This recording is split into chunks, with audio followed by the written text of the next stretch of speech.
बिस्मिल्लाहिर्रहमानिर्रहीम। मैं यतीम थी। जब ससुराल वालों ने जुल्म करके घर से निकाल दिया तो एक पीर के आस्थाने पर रहने लगी। मैं वैसे किसी पीर को नहीं मानती थी, लेकिन यहाँ नौकर की हैसियत से काम कर रही थी।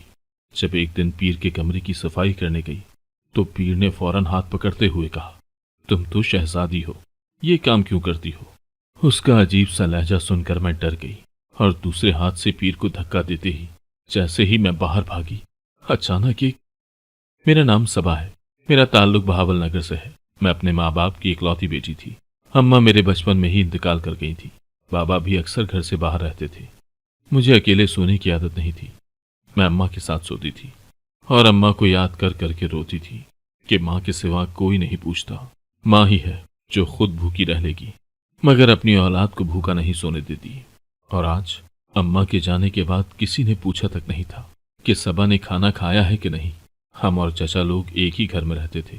चचा को उनके कारोबार में नुकसान हुआ था, इसीलिए दिल बर्दाश्त होकर चचा ने अपना घर बेच दिया और शहर छोड़कर हमारे साथ आकर रहने लगे।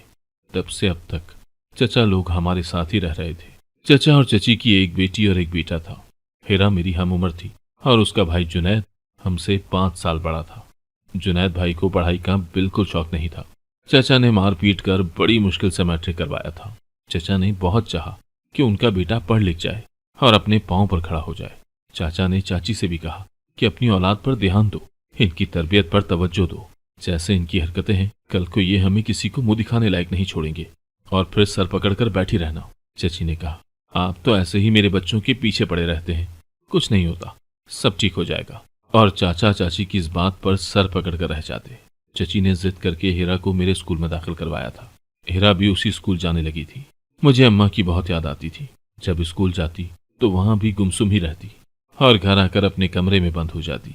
एक दिन मुझे तेज बुखार हो गया और मैं बेहोश अपने कमरे में पड़ी थी। किसी ने आकर देखा तक नहीं कि मैं जिंदा भी हूं या नहीं। जब कहीं रात को बाबा मुझे ढूंढ रहे थे और मेरे कमरे में आकर देखा, तब मुझे फौरन डॉक्टर के पास ले गए। डॉक्टर ने कहा, बच्ची ने कब से कुछ खाया पिया नहीं। तो बाबा दुख और शर्मिंदगी से नजरें झुका गए। डॉक्टर ने कहा, आपकी बेटी को आपकी भरपूर तवज्जो और प्यार की जरूरत है। बाबा मुझे लेकर घर आ गए तो चची बाबा को दिखाने के लिए मेरी तरफ बढ़ी और कहने लगी, क्या हो गया हमारी सबा को? अभी जब स्कूल से आई थी तब तो मैं इसके कमरे में गई थी इसके लिए खाना लेकर और खाना खिलाकर सुला दिया था। तब तक तो ये बिल्कुल ठीक थी। मैंने चची की तरफ देखा जो बड़े एतमाद से झूठ बोल रही थी, ये जाने बिना कि डॉक्टर ने बाबा को क्या कहा है। तब बाबा ने चची की किसी बात का कोई जवाब नहीं दिया और खाना लेने चले गए। बाबा जब खाना लेकर कमरे में आए तो बाबा ने अपने हाथों से मुझे खाना खिलाया। मैं बहुत खुश हुई और साथ ही ये भी सोचने लगी कि बाबा को कैसे मेरा ख्याल आ गया। बाबा कहने लगे, सबा बेटा मुझे माफ कर देना, मैं तुम्हारी तरफ से लापरवाह हो गया था।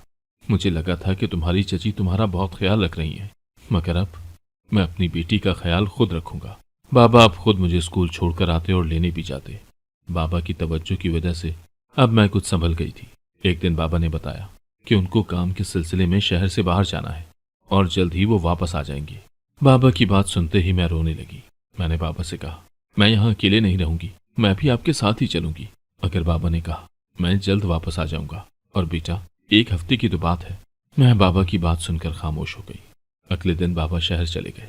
बाबा जाने से पहले चचा से कह कर गए थे कि मेरी बेटी का ख्याल रखना और अपनी बीवी के सहारे मत छोड़ना। सबा बहुत हसास तबीयत की है। मुझे कोई भी ऐसी बात नजर ना आए कि जिस वजह से मेरी बेटी को तकलीफ हो या इसकी आंख में आंसू आए। चचा ने कहा, भाई साहब आप परेशान ना हो और बेफिक्र होकर जाएं। सबा मुझे अपनी बेटी हिरा से भी बढ़कर प्यारी है। बाबा चले गए और चचा अपने काम पर चले जाते। शाम ढले ही वापस आते। मैं स्कूल जाने के लिए तैयार हो रही थी जब चची आई और कहा, कहाँ जा रही है मोहतरमा तैयार होकर? मैंने कहा, स्कूल जा रही हूँ अपना रिजल्ट लेने। तो चची ने कहा, कोई जरूरत नहीं है जाने की, घर बैठो और मेरा हाथ बटाया करो, कुछ घरदारी भी सीख लो, वरना कल को लोग कहेंगे कि चची ने कुछ सिखाया भी नहीं। मैंने कहा, हीरा भी तो गई है स्कूल, उसे भी घर बिठा ले, उसे भी तो कुछ आना चाहिए। तो चची ने मुझे बालों से पकड़ लिया और कहा, तेरी इतनी हिम्मत कैसे हुई कि तू ये बात करे? तुम मेरी बेटी का मुकाबला करोगी? मैंने खुद को चची से छुड़ाया और बैग लेकर बाहर को भागी। आगे से चची का बेटा आ गया। उसने कहा, खैर है, बड़ी जल्दी है मुझसे टकराने की। तो चची वहीं मेरे पीछे आ गई और कहने लगी, अब तू मेरे बेटे पर डोरे डालेगी? मैंने कहा, मैंने जुनैद भाई को कुछ नहीं कहा, ये तो खुद ही सामने आ गए। लेकिन चची ने मेरी एक न सुनी और मेरे मुंह पर थप्पड़ मारा और बैग छीन लिया। चची ने कहा, तेरा घर से बाहर जाना बंद, तू अब घर में ही रहेगी और काम करेगी। चची जब से हमारे घर आई थी तब से उनका रवैया मेरी अम्मा से भी ठीक नहीं होता था। हालांकि अम्मा ने चची को अपनी बहन बनाकर अपने घर में रहने की छत दी थी। जो अब्बा हमारे लिए लाते वही चचा के और उनके बीवी बच्चों के लिए भी लाते। कभी अम्मा बाबा ने फर्क नहीं किया था, मगर पता नहीं क्यों चची मेरी अम्मा से भी जलने लगी और उल्टी सीधी हरकतें शुरू कर दी। जब तक बाबा और चचा घर में होते तो चची ऐसे हमारे आगे पीछे फिरती कि उनको लगे कि वो हमारा बहुत ख्याल करती है, और जैसे ही बाबा और चचा काम पर चले जाते तो चची अपनी असलियत पर उतर आती। मगर अम्मा ने कभी भी चचा की शिकायत बाबा से या चचा से नहीं की थी कि वो क्या सोचेंगे कि खुद हमें घर लाकर अब इल्जाम दे रही है। और वही सब कुछ अब चची मेरे साथ कर रही थी। उस दिन से मुझे कहीं आने जाने नहीं दिया और उनकी अपनी बेटी हर जगह घूमती फिरती थी। उस पर कोई रोक टोक या पाबंदी नहीं थी, क्योंकि उसकी माँ जिंदा थी और मेरा कोई भी नहीं था। बाबा थे जो एक हफ्ते का कहकर एक माह होने वाला था, लेकिन वो आए नहीं थे। मैं रोज बाबा का इंतजार करती और रोती रहती। मेरा रिजल्ट आ गया था और मैं अच्छे नंबरों से पास हुई थी। इत्तेफाक से चचा भी उस दिन घर पर थे। जब रिजल्ट आया और चचा ने मुझे और हिरा को बुलाया, चचा ने मुझे मुबारकबाद दी और इनाम के तौर पर पैसे दिए। हिरा फेल हो चुकी थी, जिसका उससे जरा बराबर भी अफसोस नहीं था। चचा ने अपनी बीवी से कहा, अगर हिरा का यही हाल रहा तो बेहतर है कि इसकी शादी कर दो। हराम का माल नहीं है जो तुम्हारे निकम्मे बेटे बेटी पर जाया करूं। मुझे अपने पास होने की जरा बराबर खुशी नहीं हुई। मेरा अपना कोई भी नहीं था और बाबा से मुझे गिला था कि जाकर काम में ऐसे खोए कि ये भी भूल गए कि उनकी एक बेटी भी है। मैं बैठी रो रही थी जब चची मेरे कमरे में आई और कहने लगी, अरे मनूस, अब किसका शोक मना रही है? जो पैसे तेरे चचा ने दिए हैं वो मुझे अभी वापस कर, वरना आज तुझे खाने को कुछ नहीं मिलेगा। मैं चुप रही और पैसे जिनसे मुझे कोई सरोकार नहीं था उठाकर अपनी चची को दे दिए। चची ने कहा, बहुत आराम कर लिया, अब उठ के किचन साफ कर, बर्तन धोकर सफाई शुरू कर दे। इतने दिनों से तुमने घर की सफाई नहीं की। और मैं किचन में आ गई, जहां बर्तनों का ढेर लगा पड़ा था। किचन साफ किया, बर्तन धोए, फिर सफाई की। अब बहुत थक चुकी थी और भूख भी बहुत लगी थी। किचन में खाना लेने गई तो चची ने खाना हाथ से छीन लिया और कहा, पहले काम पूरा कर फिर खाना मिलेगा। मैंने कहा, सारा काम खत्म कर दिया है। तो चची ने कहा, कपड़े तेरा बाप धोएगा? तो मुझे बहुत गुस्सा आया। मैंने कहा, जो कहना है मुझे कहें, मेरे बाबा को बीच में मत लाएं, वरना मैं। तो उसी वक्त चची मुझे मारने लगी और मैं उनसे कहती रही कि चची छोड़ दे, मैंने आपका क्या बिगाड़ा है। फिर चची ने मुझे धक्का दिया और मैं फर्श पर गिर गई। हिरा सामने बैठी मुस्कुरा रही थी। इंसान इतना पत्थर दिल कैसे हो जाता है कि उसे सामने वाले की तकलीफ भी दिखाई नहीं देती। ऐसे लोग दूसरों पर जुल्म करते वक्त ये क्यों भूल जाते हैं कि जो कर रहे हैं ये पलट कर उनके पास जरूर आएगा। फिर मैं उठकर अपने कमरे में आ गई। खाना ना खाने की वजह से मेरे पेट में दर्द होने लगा था। ऐसे ही रोते रोते सो गई। मुझसे सुबह उठा नहीं जा रहा था। जब चची ने आवाजें दे देकर घर सर पर उठा रखा था, मैं बहुत मुश्किल से गिरती हुई उठकर कमरे से बाहर आई तो चची ने कहा, मलका आलिया की आंख खुल गई, ये नहीं पता कि काम किसने करना है। मैंने कहा, चची मेरी तबीयत ठीक नहीं है, मुझे नाश्ता दे दें। तो चची ने कहा, तुम्हारे बाप के मुलाजिम नहीं है जो तुम्हें बिठा बिठा कर खिलाएं, जाकर सारा घर समेटो और फिर कर नाश्ता। मैं बोझल कदमों से चलती हुई घर समेटने लगी। क्या नसीब था मेरा, जो आजमाइश खत्म होने का नाम ही नहीं ले रही थी। बाबा अभी तक नहीं आए थे और मुझे उन लोगों के रहम करम पर छोड़ गए थे। मुझे बाबा से बहुत गिले थे। मैंने कितना कहा था कि मुझे अपने साथ ले जाएं। बाबा ने चाचा से कहा था कि सबा का ख्याल रखना, मगर चाचा भी भूल चुके थे। आते जाते कभी कभी पूछ लेते, सबा बेटा ठीक हो? तो मैं फीकी सी मुस्कुराहट के साथ हूं में सर हिला देती। मुझे बुखार हो चुका था और चक्कर आने लगे थे, मगर किससे कहती? कोई भी तो नहीं था जिससे दिल का हाल कह सकती। सगे रिश्ते दुश्मन बन गए थे। घर समेटते हुए मेरी आंखों के आगे अंधेरा आने लगा तो थोड़ी देर बैठकर फिर उठ गई थी। चची ने कहा, नालायक, कल कपड़े अच्छे से नहीं धोए थे, दोबारा धो। मैंने कपड़े उठाए और सीढ़ियां चढ़ने लगी। तभी मैं गिर गई। मुझे कुछ होश नहीं रहा कि मैं कहाँ गिरी। जब होश आया तो बाबा की आवाज पर आंखें खुली। बाबा के गले लगकर खूब रोई थी। बाबा से कहा, आपको कहा था ना कि मुझे छोड़कर ना जाए, मुझे अपने साथ ले जाए, मगर आपने मेरी एक नहीं सुनी। बाबा ने कहा, मेरी बच्ची, मेरी गुड़िया, मैं आ गया हूं ना, क्यों रोती हो? चची कहने लगी, वैसे ही उदास हो गई थी, इसीलिए इसकी तबीयत खराब हो गई और बुखार चढ़ गया। मैंने तो सबा को बिस्तर से पाँव नहीं उतारने दिया भाई साहब, इसीलिए रो रही है। चची कमरे से गई तो मैंने बाबा को सब कुछ बता दिया और बाबा कुछ देर खामोश रहे। फिर चचा को बुलाया और उनसे कहा कि मेरे पीछे मेरी बेटी के साथ ये सुलूक किया तुम लोगों ने, क्या कुछ नहीं किया था तुम्हारे लिए, और तुमने ये सिला दिया कि मेरी बेटी की ये हालत हो गई। वो इतनी कमजोर हो गई, तुमसे अपनी बीवी नहीं संभलती। चचा बाबा से माफी मांग रहे थे। बाबा ने कहा, मैं ही बेवकूफ हूँ, जो पहले हो चुका था उसे भूलकर फिर से तुम लोगों पर भरोसा करके अपनी बेटी छोड़कर गया। चचा शर्मिंदा से खड़े थे और चची को डांट रहे थे। बाबा ने कहा, अपनी बीवी से पूछो कि क्या बिगाड़ा है हमने इसका। तो चची पैर पटकती हुई वहां से चली गई। जब बाबा आए थे मैं उस दिन सुकून से सोई। बाबा नाश्ता लेकर मेरे कमरे में आ गए। मैंने कहा, बाबा आप क्यों लाए नाश्ता, मुझे कहते मैं ले आती। तो बाबा ने कहा, जब तक मैं जिंदा हूं अब अपनी बेटी को किसी के सहारे नहीं छोड़कर जाऊंगा। और सबा बेटा, मैंने एक फैसला किया है। बाबा बात करते हुए खामोश हो गए। मैंने कहा, बाबा क्या बात है, बताए ना। तो बाबा ने कहा, मैंने सोचा है कि तुम्हारी शादी कर दूं। मेरी जिंदगी का क्या भरोसा, अब कुछ दिनों के लिए गया था तो तुम्हारे साथ इन्होंने इतना बुरा सलूक किया। अगर मुझे कुछ हो गया तो कोई तो हो जो तुम्हारा ख्याल रखे, तुम्हें जमाने की तलखियों से बचाए, कभी दुख को तुम्हारे पास भटकने भी ना दे। मैंने कहा, बाबा अल्लाह न करे कि कभी आपको कुछ हो। बाबा ने कहा, यही दुनिया की हकीकत है, जिंदगी मौत की अमानत है, न जाने कब अपनी लपेट में ले ले। मैं अपने जीते जी तुम्हें अपने घर की होते देखना चाहता हूँ। बाबा ने अपने दोस्तों से कहा कि कोई अच्छा घर हो तो बताना, मैंने अपनी बेटी की शादी करनी है। ये बात चची के कानों तक पहुंची तो उन्होंने बाबा से कहा, अगर आप कहें तो सबा के लिए रिश्ता मैं ढूंढ लूं। बाबा ने कहा, आपको जहमत करने की कोई जरूरत नहीं है, मैं खुद देख लूंगा कि क्या करना है। एक दिन चचा ने कहा, भाई साहब अगर आप बुरा ना माने तो सबा को हमारी बेटी बना दें, मेरे बेटे जुनैद के लिए। बाबा ने कहा, तुम्हें ये बात करने से पहले 100 दफा सोचना चाहिए था। कहाँ मेरी परियों जैसी बेटी और कहाँ तुम्हारा वो लोफर और आवारा बेटा। तो चचा कहने लगे, मैंने सोचा कि घर की बेटी घर में ही रह जाए, इसलिए ऐसा बोला था। बाबा ने कहा, मेरी बेटी मुझ पर बोझ नहीं है, मैं अच्छी जगह रिश्ता करूंगा अपनी बेटी का। कुछ दिनों बाद कुछ लोग मुझे देखने आए और साथ ही अंगूठी पहनाकर लड़के की मां ने कहा, मुझे अपनी बेटी के लिए ऐसी ही चांद सी लड़की चाहिए थी। ये बात चची से बर्दाश्त नहीं हुई और उन्होंने लड़के वालों के घर जाकर कुछ बातें कही और रिश्ता खत्म करवा दिया। बाबा ने वजह पूछी तो उस औरत ने कहा, हमने अपने खानदान में रिश्ता करना है। बाबा बहुत परेशान थे। जब फिर कुछ दिन बाद रिश्ते वाले आए, मैं उनको भी बहुत अच्छी लगी और रिश्ता तय हो गया। दरअसल मैं बहुत खूबसूरत थी, जो लोग हीरा को देखने आते उनको मैं पसंद आ जाती और चची से ये सब बर्दाश्त नहीं हो रहा था। मगर अब वो कुछ नहीं कर सकती थी क्योंकि उन लोगों ने साथ ही शादी की तारीख भी ले ली और इसी तरह मेरी शादी की तैयारियां शुरू हो गई। बाबा जहां इतने खुश थे वहीं मेरे जाने से उदास भी थे। मैं भी अपने बाबा के लिए बहुत उदास और परेशान थी। बाबा से कहा, आपका ख्याल कौन रखेगा। तो बाबा ने कहा, मेरी फिक्र न करना, बस अपने घर पर तवज्जो देना। जिस दिन मेरी शादी होना थी मेरा कजन नम आंखों से मेरे कमरे के दरवाजे में खड़ा था, कह रहा था, ये शादी मत करो।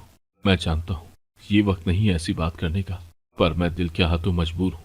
वो रो रहा था और उस दिन मैं डर गई थी, लेकिन मुझे उसकी किसी बात का यकीन नहीं था क्योंकि मैंने कभी उसके बारे में ऐसा नहीं सोचा था। और फिर मेरी शादी हो गई। मैं रुखसत होकर ससुराल आ गई। ससुराल वाले शुरू दिनों में तो अच्छे रहे, मगर आहिस्ता आहिस्ता उनके रवैये बहुत बदल गए। कुछ ही दिन गुजरे थे कि मुझे काम करने में लगा दिया। मेरी सास कहने लगी, अब ये तुम्हारा घर है, उठकर काम वगैरह किया करो। मेरी नंद ने भी कहा, भाभी मेरा नाश्ता मेरे कमरे में दे जाना और अम्मा का भी। मैं अपने हाथों की तरफ देखने लगी जहां मेहंदी का रंग भी नहीं उतरा था। मैं किचन में आ गई सबके लिए नाश्ता बनाने। मेरे शौहर मेरे पीछे किचन में आ गए। मैंने सोचा कि कहने आए होंगे कि तुम अभी से काम क्यों करने लगी हो, चलो कमरे में जाकर आराम करो। मगर मेरा नसीब कहाँ इतना अच्छा था। वो आए थे ये कहने कि मेरे दोस्त आए हैं, उनके लिए भी नाश्ता बना दो। इतना कहकर वो चले गए। मैं सोचती रह गई और सबको नाश्ता देकर कमरे में आ गई। अभी कुछ ही देर गुजरी थी कि नन ने कहा, भाभी इतने दिनों के कपड़े पड़े हैं, वो धो लेना। मैं उसकी तरफ देखती रह गई। पहले ये सब कुछ चची करवाती थी, अब यहाँ भी खामोशी से घर के सब काम करने लगी। एक दिन मैं छत से नीचे उतर रही थी जब मैंने देखा कि मेरी नन के कमरे से एक लड़का निकला और वो उसका हाथ पकड़कर वहीं दरवाजे में रुक गई। जब मैंने पूछा कि ये सब क्या है तो उसने शोर मचाना शुरू कर दिया। सब घर वाले इकट्ठे हो गए। जब मेरी नन ने कहा, भाभी ने इस लड़के को बुलाया था मिलने के लिए, खुद पकड़ी गई है तो मुझ पर इल्जाम लगा रही है। मेरी सास ने मुझे बालों से पकड़कर मेरे शौहर की तरफ धकेला और कहा, तुझसे ये नहीं संभलती तो मुझे बता, जो पहले वाली का हशर किया था ना, इसका उससे भी बुरा करूंगी। मेरा शौहर, जिसका नाम अदनान था, वो मुझे बाजू से पकड़कर कमरे में आया। मैं अपनी सफाई देती रही थी, मगर अदनान ने मेरी कोई बात नहीं सुनी और मुझे थप्पड़ दे मारा। मैं समझ नहीं पा रही थी कि ये सब क्या हो रहा है मेरे साथ। फिर मेरी नंद कमरे में आई और कहा, यहां रहना है तो मुंह बंद रखना, वरना जबान काट दूंगी तुम्हारी। मैं रो रही थी, अपने नसीबों को कोस रही थी कि क्या लेने आई हूं दुनिया में। काश मैं पैदा होते ही मर जाती। मैंने सोचा कि बाबा को कॉल करती हूँ, मगर मेरी सास ने मेरा फोन छीन लिया और कहा, किस आशिक को फोन कर रही है तू? मैंने कहा, किसी को नहीं, अपने बाबा को। तो मेरी सास ने कहा, वो दुनिया में होगा तो बात कर सकेगी ना। मैं उठकर खड़ी हो गई। वो कह रही थी कि परसों तुम्हारा बाप चल बसा। मैंने कहा, मुझे क्यों नहीं बताया, क्यों नहीं लेकर गए? तो मेरी सास कहने लगी, बस हमने जरूरी नहीं समझा। मैंने कहा, वो मेरे बाबा थे, आप लोग ऐसा कैसे कर सकते हैं? लेकिन वो जा चुकी थी और मैं पागलों की तरह रो रही थी। एक बाबा ही तो थे मेरी इस दुनिया में, अब वो भी नहीं है। मैं चीख रही थी, चिल्ला रही थी, मुझे मेरे बाबा के पास जाने दो, मगर किसी ने मेरी एक नहीं सुनी। बाबा के जाने के गम में मैं अपने कमरे से नहीं निकली। मुझे अभी तक यकीन नहीं आ रहा था कि मेरे बाबा भी मुझे छोड़ गए। तब मेरे शौहर कमरे में आए और कहा, बस करो, बहुत हो गया तुम्हारा रोना धोना, अब उठकर मेरे लिए खाना बनाओ। ये कैसे लोग थे? मेरे बाबा के पास भी नहीं जाने दिया कि आखिरी दफा मैं उनको देख लेती। मेरा शौहर भी मेरी सास के कहे पर चलता। मेरा किसी को कोई एहसास नहीं था। एक दिन कपड़े इस्त्री करते हुए मुझसे मेरी नंद का दुपट्टा चल गया, तो मेरी सास और नंद ने वही इस्त्री मेरे हाथ पर रख दी। मैं तकलीफ से चिल्ला रही थी। इतनी तकलीफ, इतना दुख अब बर्दाश्त नहीं हो रहा था। एक दिन जब कोई घर में नहीं था, तो वही लड़का घर की दीवार फलांग कर आया। मैंने उससे कहा कि मैं शोर मचा दूंगी, चले जाओ। तो उसने कहा, मुझे तो आपकी नंद ने बुलाया है। और तभी मेरा शौहर और मेरी सास और नंद घर आ गए। तो मेरे शौहर ने मुझे मारना शुरू कर दिया। और उस दिन मुझे पता चला कि ये सब कुछ मेरी चची ने करवाया था, उसी ने ये रिश्ता भेजा था। मेरे शौहर ने कहा, तुम मेरे पीछे ये सब करती रही हो? उसने मुझे तलाक देकर घर से निकाल दिया। मैं एक पीर के आस्थाने पर नौकरानी बनकर रहने लगी और काम करने लगी। वैसे तो मैं पीरों को नहीं मानती थी, लेकिन मजबूरी थी, मुझे यहाँ रहना पड़ रहा था। बहुत सी औरतें यहाँ काम करती थी। जब एक दिन मैं पीर के कमरे की सफाई कर रही थी, तो वो पीर वहां आ गया। मेरा हाथ पकड़कर कहने लगा, तुम तो शहजादी हो। उसका ये रूप देखकर मैं घबरा गई और पीर को धक्का देकर जब भागी, तो उसने पीछे से मेरा नाम पुकारा और अपनी दाढ़ी उतारने लगा। उसने अपना फेस ही बदल लिया था। वो मेरा कजन जुनैद था, जो नकली पीर बनकर फिर रहा था। उसने कहा, मैंने जगह जगह तुम्हें ढूंढा है। जिस दिन तुम्हारी शादी थी, मैं तुम्हारी सास और अपनी माँ की सब बातें सुन चुका था। तुम्हारे बाबा को सब कुछ बता दिया था और ताया जान को धोखे से मार दिया गया। मैं मानता हूँ कि मैं लापरवाह था, तुम्हारे काबिल नहीं था, और अब भी दोस्तों के साथ मिलकर लोगों से पैसा लूट रहा हूँ। मैं बहुत बुरा हूँ, पर मैं तुम्हें ढूंढता रहा। मैं तुमसे शादी करना चाहता हूँ, आज भी तुम्हारा मुंतजिर हूँ। मैं वादा नहीं करता, पर पूरी कोशिश करूंगा कि तुम्हें जिंदगी की हर खुशी दे सकूं। तभी एक औरत मेरे सामने आई, जो नींद पागल थी। उसको देखकर मैं डर गई। मुझे यकीन नहीं आया, क्योंकि वो तो मेरी चची थी। जुनैद ने बताया कि हीरा घर से भाग गई है और बाबा गुस्से में आकर अम्मा को और हमें छोड़कर कहीं चले गए हैं। मैं इस बात पर दुखी नहीं थी, शायद होना चाहिए था, पता नहीं, पर मैं इतना जान गई हूं कि इंसान जो तदबीरें दूसरों को गिराने के लिए करता है, वो ये नहीं जानता कि वो खुद उसमें आ गिरेगा। जिसने जो बोया होता है वो ही काटता है। मेरा कजन मुझसे पूछ रहा था कि क्या तुम हमें माफ कर दोगी, और मुझे माफ करना था, क्योंकि मैंने अपने बाप से सीखा था, हमेशा बहादुर लोग माफ कर देते हैं, कमजोर तो बदला लेते हैं। 6 साल बीत गए, पर आज भी अपने माँ बाप की कमी महसूस होती है। मैं अपने बाबा के घर वापस आ गई और जुनैद से शादी कर ली। मेरे 2 बच्चे हैं और कभी कभी आसमान को देखकर मुस्कुरा देती हूँ। मुझे लगता है कि मेरे माँ बाप भी मुस्कुरा रहे हैं। अगर आपको आज की कहानी पसंद आई है तो वीडियो को जरूर लाइक कीजिएगा और अपने दोस्तों के साथ भी शेयर कीजिएगा। और हाँ, अगर आपने अभी तक हमारा चैनल सब्सक्राइब नहीं किया तो जरूर सब्सक्राइब करें। मिलते हैं कल एक नई और दिलचस्प कहानी के साथ। अल्लाह हाफिज।